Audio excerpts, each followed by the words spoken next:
for someone who's listening right now. They're young. Let's say it's like an orthopedic surgeon, big buffed dudes, big buff women. They want to get out there and they're like, I'm going to work for the next 30 years. Disability, what are you talking about? Most people don't like talking about insurance because you're talking about your own vulnerabilities, and it's always something that happens to somebody else. When you're younger, you feel invincible. But when you're younger, what you do have is you do have your health. And that's when you need to get your policy. You're not likely to get more healthy as time goes on, and you're certainly not going to get younger. So the most ideal time to get a policy is when you are young. Folks, your exciting new medical career, it's just been hit with a serious illness or injury that stops you from earning a paycheck just when you need it most.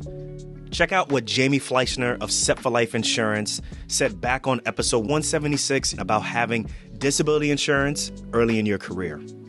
The real reason to get it early on is really twofold. One is to protect your insurability. So if you are healthy and you can obtain the coverage, you also pre-approve yourself to be able to buy more in the future. So down the road, as your income does increase, you don't have to answer additional medical questions. All you have to do is show that your income is increased and you can buy more benefits at that time. No medical questions asked. Protect your income, secure your future. Check out setforlifeinsurance.com. So Renee, now that we are here, for me, it's official 12 years practicing on my own, finishing fellowship. Mm-hmm. For you, it's what, 20? 14. Get out of here, Nii. How many years? It's not 20. Okay. It's 14. 14 years. Half of that as an employed doc. The other half as an independent contractor, locum tenens. It's not even half and half. It's more now? Yeah. Yeah, you might be right locums. about that. Yeah. You might be right about that. So I'll be really honest with y'all. When I finished residency, when I finished fellowship, for me, money wasn't my strong point. It was my weakest point. And I just went through med school and just hoping that, once I become a resident, like we're going to make some money, like $50,000 is like, I'm a millionaire and so forth. But when I started to realize going through, residency is that, look, I got bills I got to pay, I got a mortgage I got to pay, and all of these different things are kind of chipping away at how much I'm actually bringing home. Mm-hmm. And let's just say I was house poor, which meant I was spending more than half of my paycheck on a mortgage, probably a house that I should not have gotten. But this is 2006. You know what I'm saying? Everybody could get one. That's a different discussion for a different day. Yeah.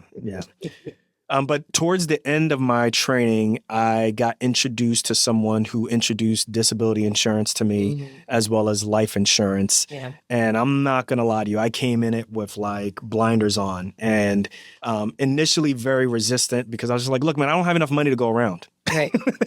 There's no more money to go around. I checked the website of Morehouse and they offer disability insurance. Why are you talking to me about this? Right. You were employed by Morehouse at the time. Right. Yeah. Right. Yeah. But they made a really compelling point as to why I should get it. And before I mess it up, let's just say like it went through one ear, it made sense, and it went out the other ear. I signed up for disability insurance. And since then, I've had disability insurance. But throughout the years, I think we've both gotten a bit more savvy about things. The way how I look at it is like, look, like you spend 4 years, or for some of you who are pre-meds, like you're going to be spending the next 8 years mm-hmm. taking out loans, putting out a large investment on becoming a doctor. But one thing that you never think about is what could happen to you if you get sick, if you get into an accident. Absolutely. Or in general, something physically or mentally happens that you can't practice anymore. Right. And you need some protection from that. The question is how likely is it going to happen to you? Right. And do you want to play those games? Yeah. And I think that's one of the things that I think more physicians, residents, people who are coming out of training, they struggle with, because they're like, well, I'm healthy, I'm going to practice for the next 20 or 40 years. But it's those little things that you don't really think about that could really trip you up and cause a big issue down the line and stuff. So a one-time catastrophic event could be it, certainly. Yeah. And at least from your perspective, there's multiple things, Mm-hmm. Obviously for me, it's, men in general don't take care of themselves. That's why I married you, so you can have my back. There's also some of that crazy behavior that men kind of do. We like to jump out of planes Right, more so. We right. get on motorcycles and things like that. But I'm generalizing. But with women, there's childbirth. Yep. There's a whole bunch of other issues that we Yeah. can get into. But the most important thing, folks, is that we work as locum tenens docs. We're independent contractors. We do our own thing. So we work really hard. But one of the things that we have and we don't roll without is disability insurance. Right. And depending on how you look at the screen, the woman up above, like almost like this is the Brady Bunch, right? Like I think she's above, or maybe depending on how the video's done, maybe here Maybe or over there. We don't know if she's below. But either way, we have Jamie Fleischner, who low key has kind of helped us get out of debt. She didn't know that, but she helped us get out of debt. So I had I had a disability insurance plan that was very expensive. And it probably was something that I didn't need. Yes, this was well before we met Jamie. Oh, yeah. Oh, yeah. Oh, yeah. So what we found out is we were spending way more on our disability insurance and life insurance. More of the combined amount that we were paying on that was more than what we were putting towards our student loan debt. Yeah. It was crazy. So we met Jamie Fleischner. Jamie Fleischner runs SEP for Life Insurance, and we've been affiliated in some form or fashion for over 12 years. She is an independent broker of disability insurance, life insurance, works with professionals, works with a lot of professionals in the medical field. And I think our relationship has changed, right? Like we initially started off, you're like, look, I just got to get out of the most expensive plan and get me into something that makes more sense. To Jamie, like, Renee is pregnant. Yep. What does that mean for her disability insurance? To, hey, Jamie, we're no longer employed by our hospital anymore. What does that mean for our own disability insurance? So without further ado, Jamie Fleischner, welcome to Docs Outside the Box. Long-time friend. How you doing? I'm doing great. That was a great introduction. Thank you for having me. You literally were the first person that we talked to kind of figure out, okay, we need to be better with how we're spending money. And you helped us get a plan that made sense for us, as well as a big plan for Renee, because Renee had that, I forget who you had, but I remember there was for disability insurance. I forget the company I had. Yeah. Well, and it's at one point I had who you had. Yeah.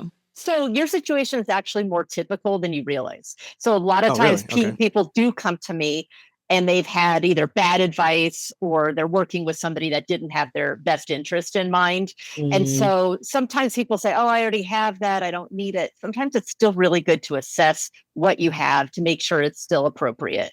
So it's important that you have it, but you also don't want to overspend on it. Like you said, you had a lot of student loans, you had all these other things, and it was holding you back from your overall financial health. So it's really important to just assess where you are initially and then grow with it.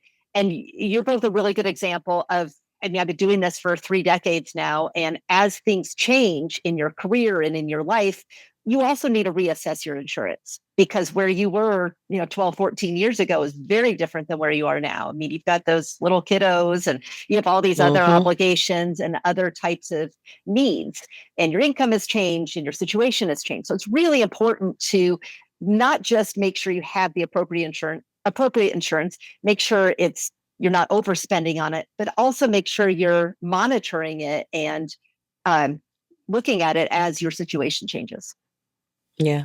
I mean, I guess if we send people for colonoscopies every 5 to 10 years, we should probably do our own financial colonoscopy. That's right. I mean, I do have people who come to me and they haven't reviewed things, and then they have a claim and they say, oh man, the amount of benefit I have isn't even going to cover my mortgage. They haven't kept it up to speed. So it's really important that it stays up to speed with your situation. Wow. Can you set the stage? Like, let's talk about, like, for someone who's listening right now, they're young. Let's say it's like an orthopedic surgeon or someone who's about to go into orthopedic surgery. And most of them, big buffed dudes, big buff women, they want to get out there. And they are young and viral, and they're like, I'm going to work for the next 30 years, disability. What are you talking about? Right. So I got all this stuff. Like, talk to us about that. So most people don't like talking about insurance because you're talking about your own vulnerabilities, and it's always something that happens to somebody else. You're in the hospital and your patients don't think, they never thought they were going to be the ones that needed surgery, or it always happens to somebody else. And so when you're younger, you think about your future and you feel invincible. But when you're younger, what you do have is you do have your health. And that's when you need to get your policy. So when you initially get a disability insurance policy, they will ask you medical questions, head to toe, last 10 years.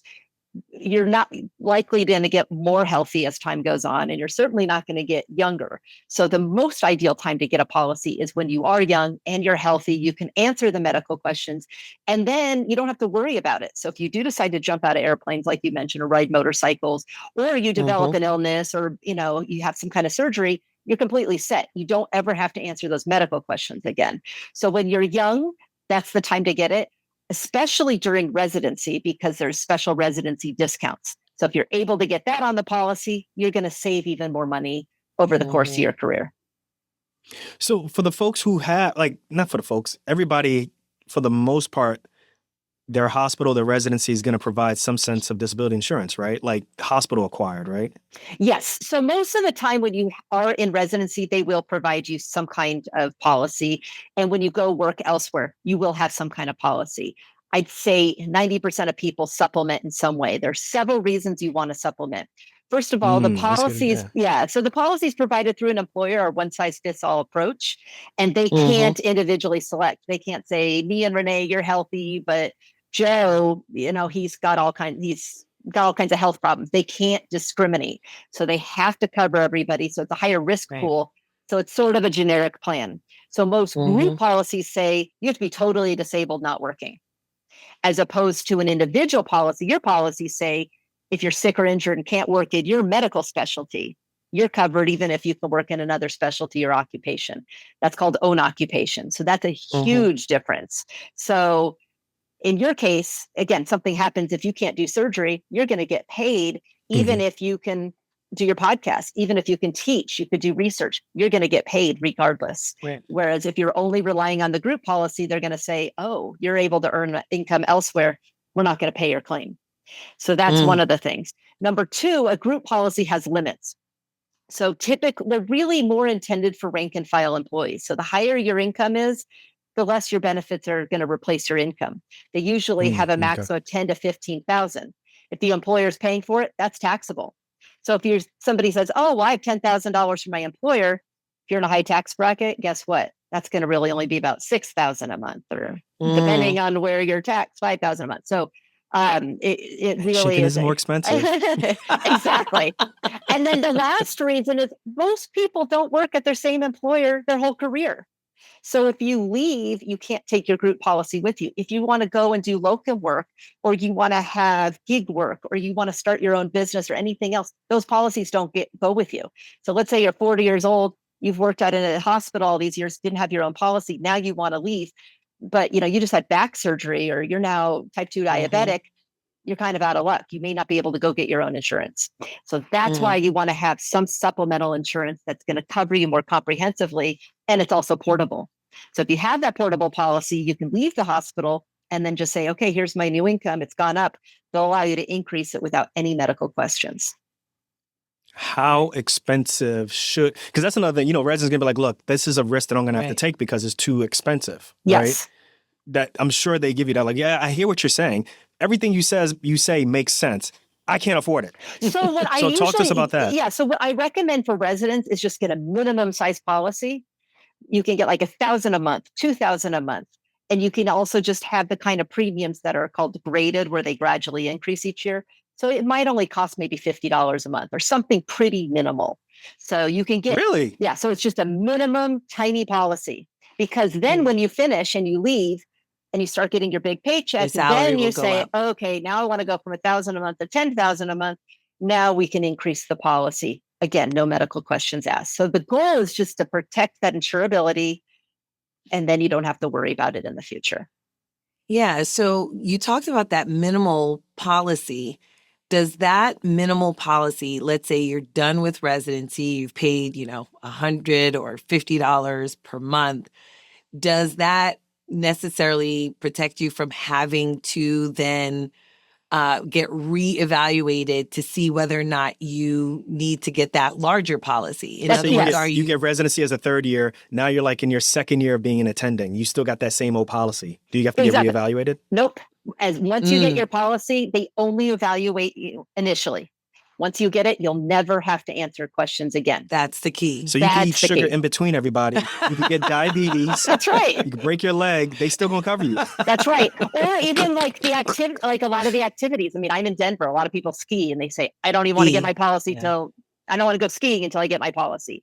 You know, we've had so many claims, people just falling on the mountain, you know, so just go through the process once and you never have to deal with it again. Now we do have, there's something relatively new in the industry that's called guaranteed standard issue, that we are one of the partner brokers in the country that have this available. And it's only available at select hospitals through select brokers, but it allows residents to get a policy with no medical questions asked. So the benefit of that is, especially if you already have health issues, maybe you're type 1 diabetic, or again, you had back surgery or something, you can get a policy, no medical questions asked. Now it will limit how much you can increase it in the future, up to 15,000. For a lot of people, that's totally sufficient. And sometimes in some circumstances, it's a little bit more expensive, but it's a really great option. So when our clients come to us, we look at it and say, wait a minute, you have some health issues. Don't worry about it. We can get this policy for you. And that's a big deal. Because aren't there some pre-existing conditions that could potentially stop you from ever getting a policy, even as a medical student or resident? Talk to us about what happens in those cases. Yes. So when you apply for insurance, they will either turn you down or put an exclusion on a policy for a pre-existing condition, or they're going to accept you. So now let's say you apply first and either get turned down or get an exclusion. You're no longer eligible for that guaranteed issue. So if you do have some health issues, you want to talk to us first, and we can discern maybe you get that first, and then so you can at least get the coverage. So typical exclusions, probably the biggest one that we see is mental health, like mental health. If you've That's taken, what I want to talk to you about. Yeah. So that is huge, and it's becoming even bigger. I'd say probably, at least in my anecdotal experience, probably about 1 in 3 physicians is on some kind of ADHD, antidepressant, some kind of medication. So if you're currently taking that, they will exclude that from your policy. And that's pretty typical. It doesn't preclude when you you say from, exclude, when you say exclude, what does that mean, exclude? Like, so meaning they will not cover mental health claims. So if you go on a claim for depression, anxiety, addiction, they won't cover that if you have that exclusion on the policy. So if you don't have that exclusion, they'll cover it just like any other condition. So now it doesn't mean it won't cover Alzheimer's or neurological. It's psychological. That's not covered. Because a lot of people have that question too. They say, oh my God, well, what if I get dementia? What if I have MS or something? No. That's all covered just like any other condition. So, but that's a really typical exclusion. No matter where you are in your career, you've seen patients your age or younger get seriously injured, have a long-term illness, or even have a mental health issue that affects their ability to work. Now, what if that was you? No, for real, what if that was you? Without disability insurance, how are you going to replace your paycheck? In episode 176, Jamie Fleischner of Set for Life Insurance explains why the best time to buy disability insurance is during your residency.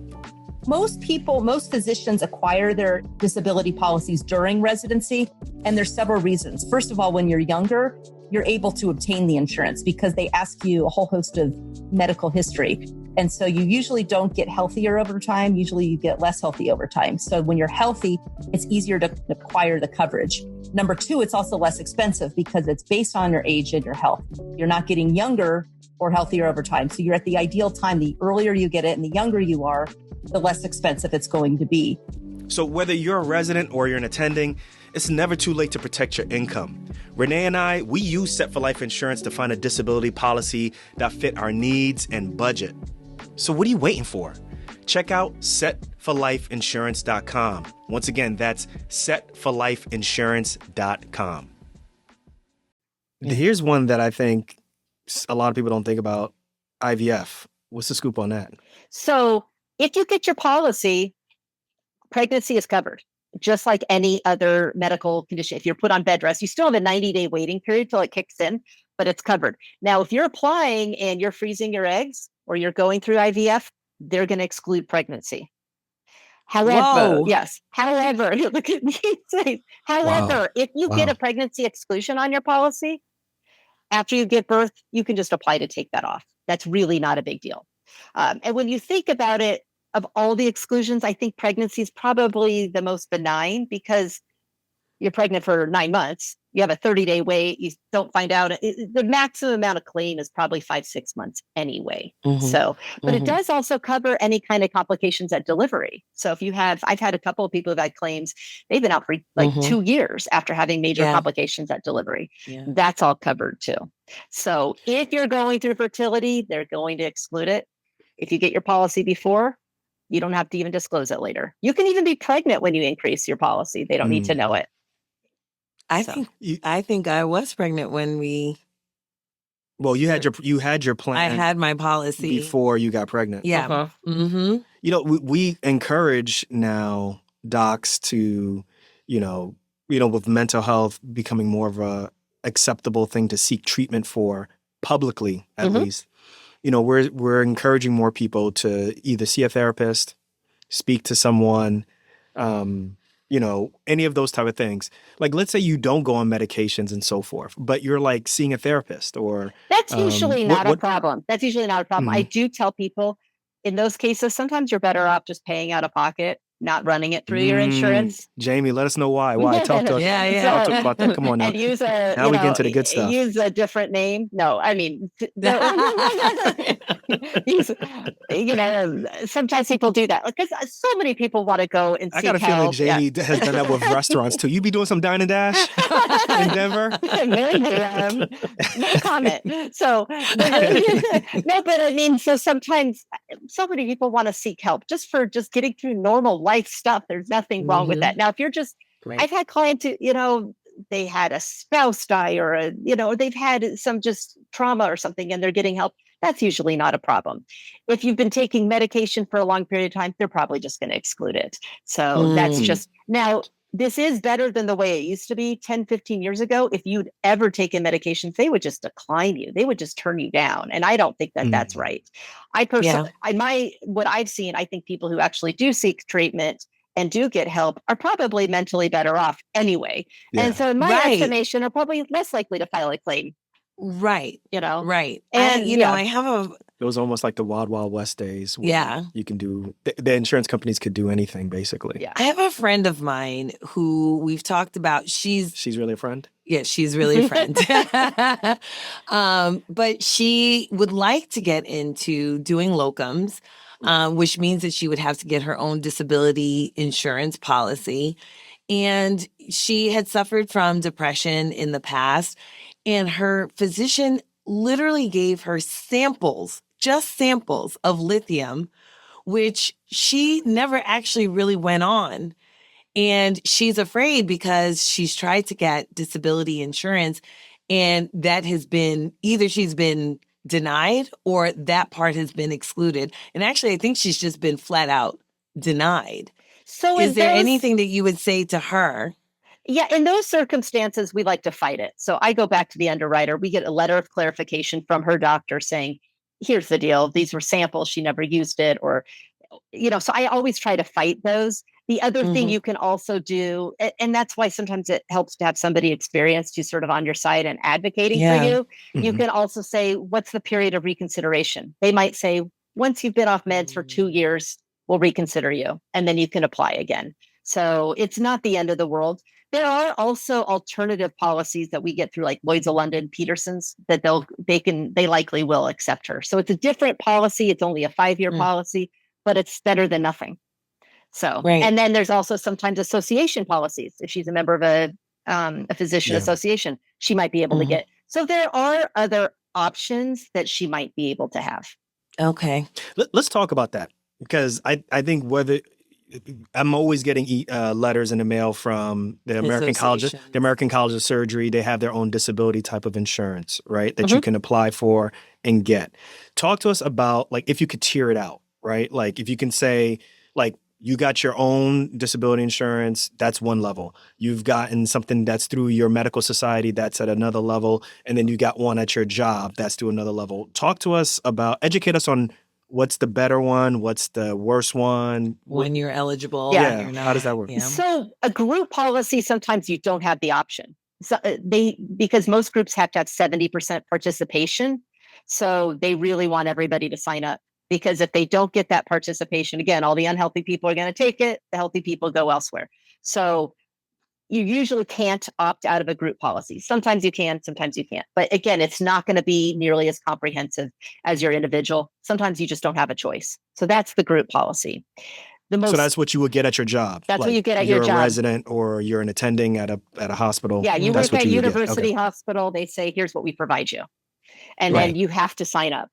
So now some of them say you can also opt for more coverage, meaning you can, we give you X amount if you want to buy more, you can sign up for more coverage.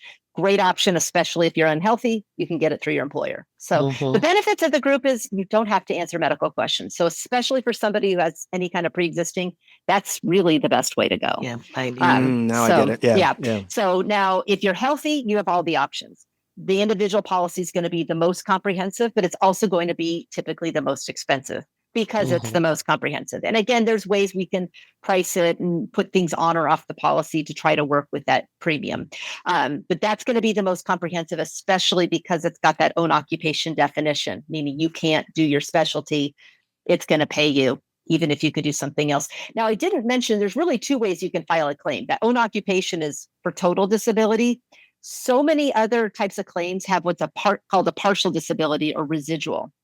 And so what that says is you only need a 15 or 20% or more loss of income to trigger a claim. So I've got people right now, they're going through chemotherapy.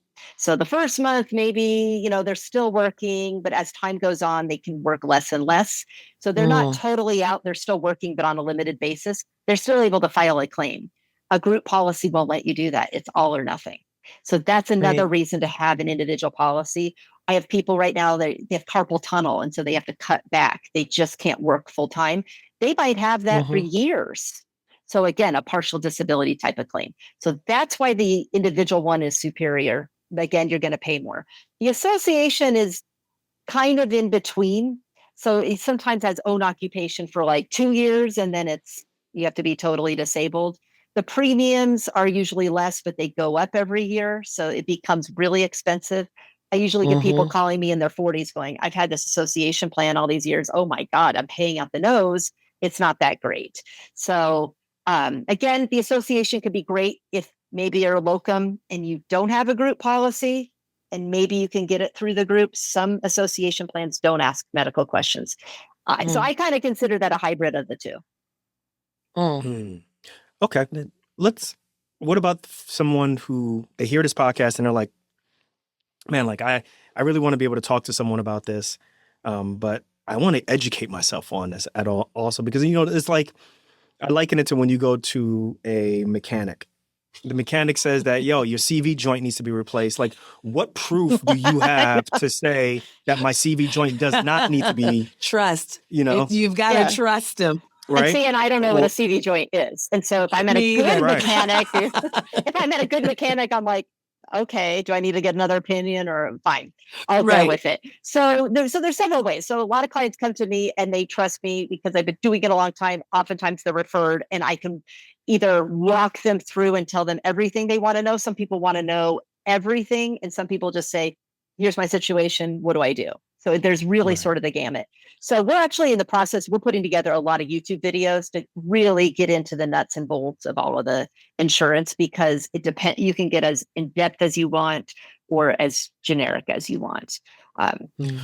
So what are some basics? What are the things that they need to know? Like, obviously the end product, which is what the premium is, they're going to know that.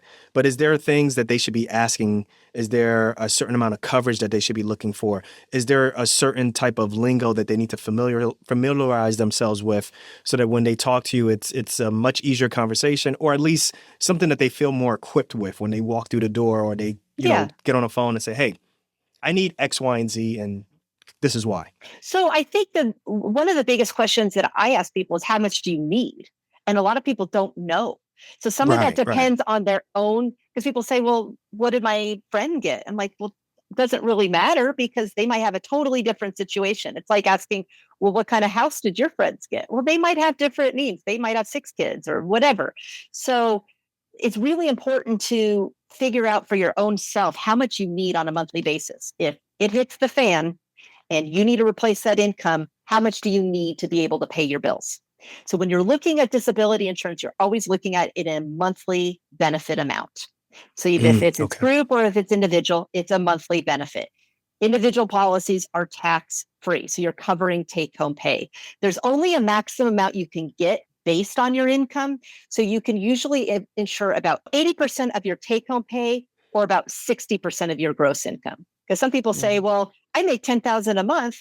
Why can I only insure it for $6,000? Well, you're not taking home $10,000 a month. You're paying a lot in taxes. So there's always a little bit of a gap. So a lot of people forget that. So I think the first question people need to think about is, how much do they need to have? Because that dictates how much it's going to cost.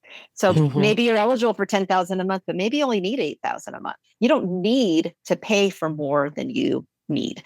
So that's the first thing. And then how comprehensive do you want it? Do you want all of the riders on the policy, or do you just want to kind of have a bare bones policy to cover yourself? And then a lot of it also depends on your situation. People come to us in their 40s and 50s.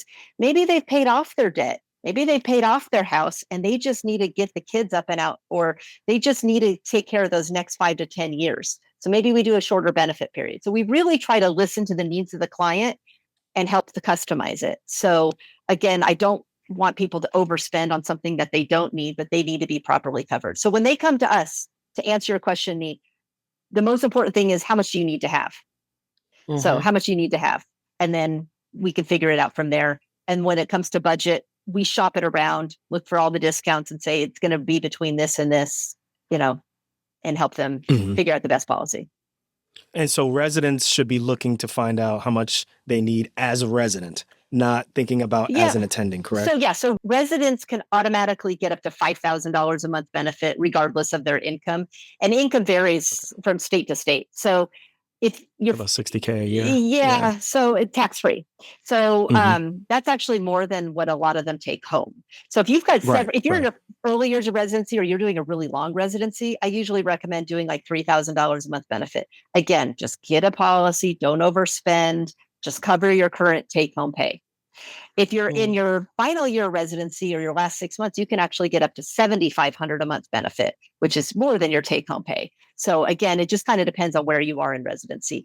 There's no need to overspend or overinsure in residency. The whole goal is just to get that policy and capture that discount. Because when you go to increase it, you'll still increase at the discounted rate. So for all the surgery residents out there, don't go breaking your hands just so that you can make more money. At least know you're going to have to wait 90 days before you get that money. Before you get that money, right. $5,000 a month, they're going to be like, gosh, I was really hoping for a lot more than that. Why did I do this whole residency? So that was a lot of effort for $5,000 a month. So I do have a question about locums purchasing your own disability insurance, because you're not, guys, once you go on your own, you're not going to have a group policy. So you're going to have to purchase your own disability insurance, or it's very prudent for you. As a locum. Paying for your disability insurance personally, like out of personal funds, or using your business to pay for it. Talk to us about that. So you want to pay for your disability insurance with after-tax dollars, personal funds, because then the benefits are tax-free at the time of claim. So you're not going to really get much tax benefit by deducting the premiums, but the difference at the time of claim, if you have a $10,000 a month benefit, getting $10,000 tax-free or $7,000 a month or $6,500, it's going to cost you a ton if you have to pay taxes on it. So always pay with after-tax dollars. And another thing is, if you're currently working and thinking about becoming a locum, you're better off getting the policy while you're employed, because you have a guaranteed income and you can show that pay stub. Once you go out as a locum, you will have to show an income pattern for at least a year or two. So you might be flying without insurance for a year or two. It's because you need to show that income pattern. Same goes if you're going and starting your own practice. So maybe you're not going to locums, but maybe you're going to be hanging your own shingle, you're starting your own practice. They need to have that income pattern. So if you're employed, you can get your policy. Here's my pay stub. and that policy just becomes portable. Now, let's say you go buy a $10,000 a month policy while you're employed and you go do locums, but maybe you're just working, every other month and you're not even making $10,000 a month. If you go unclaimed, you're going to get paid that full $10,000 a month because you're paying premiums for it. So they're still going to pay that benefit for you because you've been paying for it. They can't force you to reduce it either. So you might even be overinsured initially or over time. Wow. Okay, that's actually really good to know. Yeah, and I've had people too that become stay-at-home parents or part-time. Right. They work part-time, and so that's my case. Yes, so they have a bigger policy. Even if, let's say, I've had people who are stay-at-home moms, so they're not even gainfully employed with a paycheck, and if you go unclaimed, you get paid that full benefit, even though you weren't actively working, because they cannot force you to cancel that policy. So, so at that point, it does become a total disability policy. So I've had people who've had cancer or complications of pregnancy or childbirth or things like that, and it's paid even though they weren't on a payroll. Yeah, I mean, I would imagine that would be a really big concern for people, who say, well, I just had a child, I want to stay home. How is that going to impact my disability insurance? Yeah. So that's actually really good to know. Yeah. Now, you mentioned also, people coming to you in their 40s, 50s. We've talked about having even neurological dysfunctions, maybe even Alzheimer's or dementia. And I wanted to kind of pivot, we're talking about disability, but what about when your disability now turns into something that is much more long-term, and you're needing actually care at home? Let's talk a little bit about long-term care insurance, because I know that your company, that Set for Life Insurance, does provide some services with long-term care insurance. Yeah. So long-term care insurance is sort of a sister product to disability insurance. So the way I look at it is disability insurance covers your working years. When you're relying on your income, you insure your income. So I have a lot of clients that are kind of in that transition period where they're in their 50s and they're kind of letting go. Maybe they're getting ready to retire. But now we're looking at it going, now what's your biggest risk? You've saved for retirement. You paid off all your debt. You have this big nest egg. Your biggest risk is becoming, having, like you mentioned, dementia, Alzheimer's, or some kind of long-term healthcare issue, and it can wipe out those finances. So statistically, 70% of people will have some kind of long-term care need at some point in their life, whether it's nursing home health care, something like that. So a lot of our clients, as they kind of let go of their disability, we're starting to look at long-term care insurance to cover that risk. So that way you don't deplete all of your retirement assets that you worked your whole life to save for. And then on another thing too, is we have a lot of clients whose parents are also, maybe they're in their 70s, 80s, and they're looking at it going, there's our inheritance. Something happens to mom and dad, we're the ones in charge for paying for all of that care. So a lot of the times the siblings all get together and they buy a policy on their parents. So that way they can outsource that risk. So something happens, that risk is covered. Long-term care will pay for all of those needs and their estate is preserved. Yeah, I think long-term care, and when we talk about long-term care insurance, it just reminds me of a conversation that we had on the podcast not too long ago, where we talked about the Medicaid trusts and things like that. And so sometimes you have nursing home needs for your parents or for yourself. And in order to be able to get that help that you need from the government, you often have to put up your assets. And are people using long-term care insurance to be able to kind of buffer or protect them from having to do that, to basically give up their assets? Like you said, there goes our inheritance. There's the house that we thought that we were going to live in or to be able to rent. Talk to us about kind of the implications of not necessarily having long-term care insurance. So what you were talking about is Medicaid. In order to qualify for Medicaid, you have to really wipe out that whole estate and the assets have to be minimal, like really, really minimal. So that's really not ideal. I mean, you don't want to wipe out all of the assets to be able to do Right. that. So what long-term care, but still, even if your family or your parents still have some assets, it is important to make sure they're covered with long-term care. So I just looked it up this morning. In Colorado, where I live, the average cost of long-term care is $86,000 a year. In New York, it's $100,000 a year. Yeah. The average stay it's is expensive. Yeah, the average stay is 3.5 years. So if you have mom and dad and they're in New York, you're talking almost $1 million claim right there, just like that. And so that's a lot of life savings, just to, as opposed to, paying for a policy that'll offset that risk. Now, Nii, you had also asked about the tax write-off for disability, something very interesting for long-term care. It's the only type of insurance that you can pay for through a business and deduct the taxes or deduct the premiums from your taxes, and the benefits are still tax-free. So that's something really interesting. So if you're a locum and maybe in your 50s and you're kind of thinking, maybe I'm kind of aging out of the disability, but gosh, if I'm rock climbing, I'm doing all these things and something happens, you can maybe pay those premiums through your LLC or through your own business and do something like that. There's also policies that you can just pay for 10 years and you're done and you don't have to pay for them the rest of your life. And that way, by the time you retire, you know that you're going to be insured well. That's definitely that is really good to know. Idea. Yeah. Long term, you and I had a discussion, Jamie, offline about just kind of long term care insurance. Being in the sandwich generation where you're taking care of your children, but you also could be taking care of your parents. I think that there are quite a number of maybe not so much medical students, but maybe residents who might fall into that, into that particular situation. What is the cost of your average long-term care insurance plan, considering that they're not really making that much money? It really, really, again, it always depends. But one of the things that you also mentioned, you have residents, chances are they're not even living in the same place as their parents. Right. So if something happens, they really literally can't take care of their parents. Whereas hopefully you're living in the same place as your kids to take care of your kids. But if you're sandwiched in and your parents on another coast or something, it's really tough.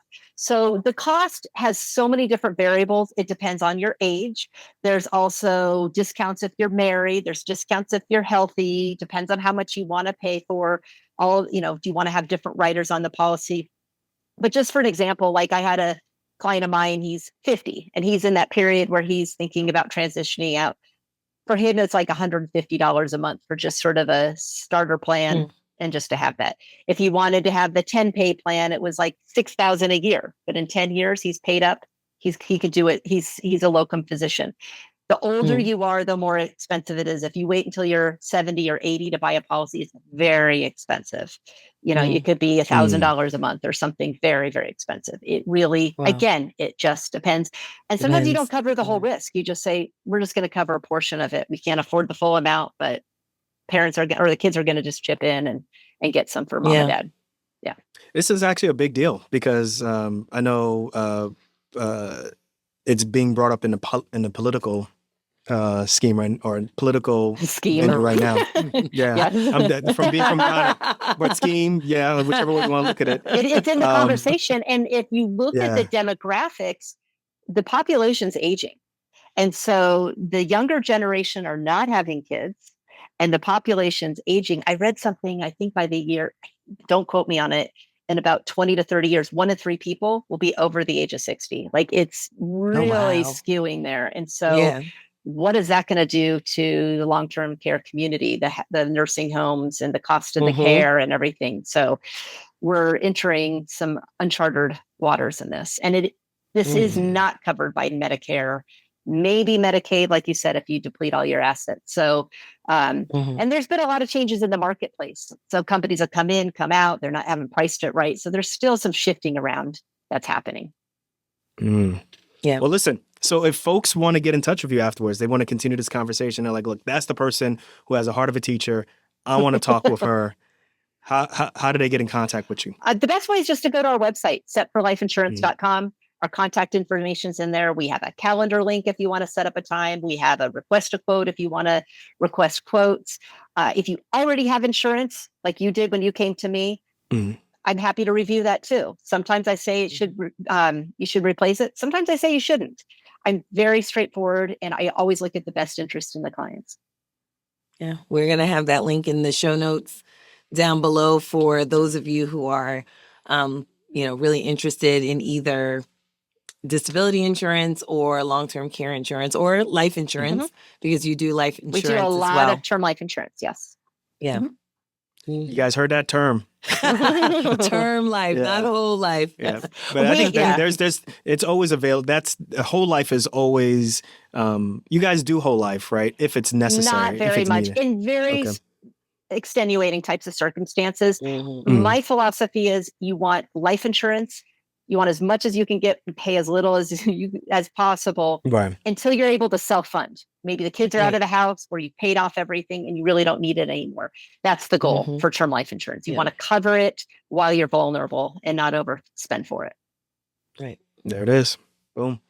Hey, Jamie, thank you for coming on the show and kind of schooling us on things that obviously we didn't go to school for, but we really appreciate it. And we also appreciate the partnership that you've had with Docs Outside the Box for all these years.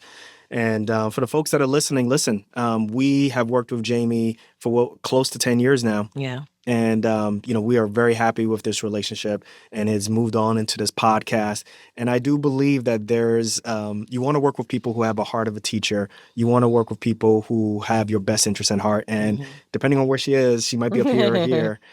Jamie definitely has it. So make sure you guys check it out. Don't be afraid to even just start the conversation, even if you're just a resident. Okay. It can never be too early. Just have the conversation. Yeah. And obviously, if you're a young attending and you've left residency and you're wanting to know, just, pick up the phone or send an email and have that conversation. Yeah. Well, thank you guys. I've really, truly enjoyed being on the podcast and getting to know you over the years and seeing the pictures of your kids over the years. They are just adorable. And hearing their stories as well. So thank you so much for having me on. Thanks so much, Jamie. Thanks.